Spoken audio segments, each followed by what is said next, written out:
فرمایا کہ مومن کا معاملہ بھی بڑا عجیب ہے کہ اسے اگر تکلیف ہوتی ہے تو اس پر وہ صبر کرتا ہے، یا اسے خوشی ملتی ہے تو اس پر وہ شکر کرتا ہے، تو دونوں صورتوں میں اللہ اس کو اجر عطا کرتا ہے۔ اور یہ صرف شان مومن کی ہی ہے کہ وہ مصیبت پر صبر کرے، بلکہ فرمایا کہ مومن کے پاؤں میں کانٹا بھی چبھتا ہے تو اس کا بھی اس کو اجر دیا جاتا ہے،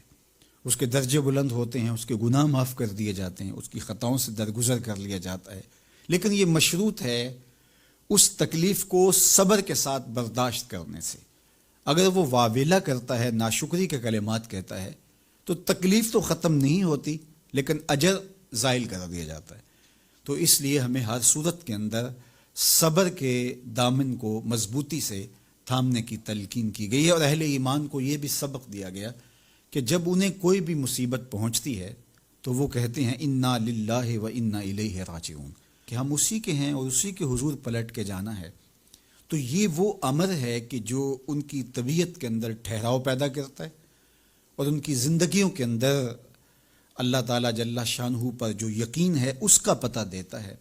اگر مصیبت کو اللہ کی طرف سے سمجھ کے، مان کے صبر کیا جائے، اس کو مقدور سمجھا جائے، اس پر واویلا نہ کیا جائے، اللہ کی نافرمانی کا کوئی کلمہ نہ بولا جائے، اپنے عقیدے میں تزلزل نہ آنے دیا جائے، اپنے رویوں کی خوبصورتی کو زائل نہ ہونے دیا جائے، تو اس کا مطلب ہے کہ وہ شخص مومن ہے، اس کا یقین ہے کہ یہ اللہ کی طرف سے ہے۔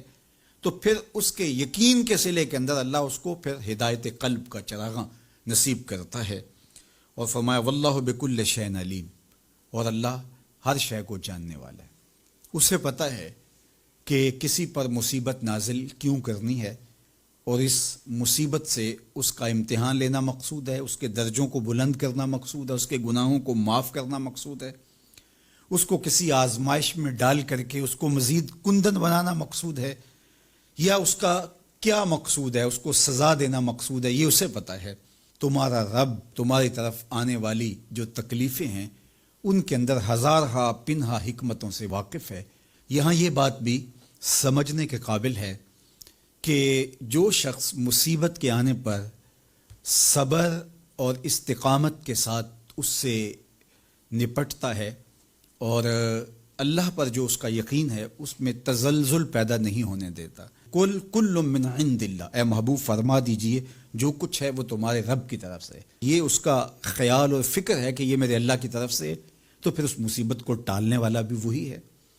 تو اگر یہ اس کا عقیدہ پختہ تھا تو پھر وہ مالک کی دہلیز چھوڑ کے، مالک کی چوکھٹ چھوڑ کے کسی اور دہلیز پہ نہیں جائے گا، کسی اور چوکھٹ پہ نہیں جائے گا۔ وہ اس مصیبت کو دور کرنے والا مؤثر حقیقی اللہ کو ہی جانتا ہوگا، اور اسی کے حضور دعائیں کرے گا، التجائیں کرے گا، کسی شرک کا ارتکاب نہیں کر سکتا ہے، اور وہ مالک کی دہلیز سے کبھی روح گردانی نہیں کر سکتا، بلکہ اس تکلیف کے آنے سے وہ اپنے رب کے ساتھ اور زیادہ جڑ جائے گا۔ اور اگر وہ صبر کرے تو یہ اس کا ایک مرتبہ ہے کہ وہ حوصلے کے ساتھ اس تکلیف کو برداشت کرے، اور دوسرا مرتبہ جو اس سے بڑھ کر ہے کہ اس پہ اللہ کی رضا کے سانچے میں اپنے آپ کو ڈھال لے کہ جے سونا میرے دکھ وچ راضی، میں سکھ نو چلے ڈاواں۔ اگر وہ اس بات پہ راضی ہے تو کوئی بات نہیں ہے، میں اس پہ راضی ہوں کہ میرے رب کی یہ رضا ہے۔ تو یہ دونوں چیزوں کا مل جانا، یا دونوں میں سے کسی ایک کا مل جانا، یہ اللہ کی طرف سے اس کو دیا گیا انعام ہے جو اس مشکل حالات میں اس کو حاصل ہوتا ہے۔ اب وہ کس کیفیت میں ہے اللہ تعالیٰ اس کو خوب جانتا ہے، کہ وہ اس پہ صبر کر رہا ہے یا اس کا اندر ڈول رہا ہے۔ اس کا عقیدہ کمزور تھا، اور وہ کمزوری کے باعث جو ہے وہ تزلزل کا، تذبذب کا شکار ہو گیا،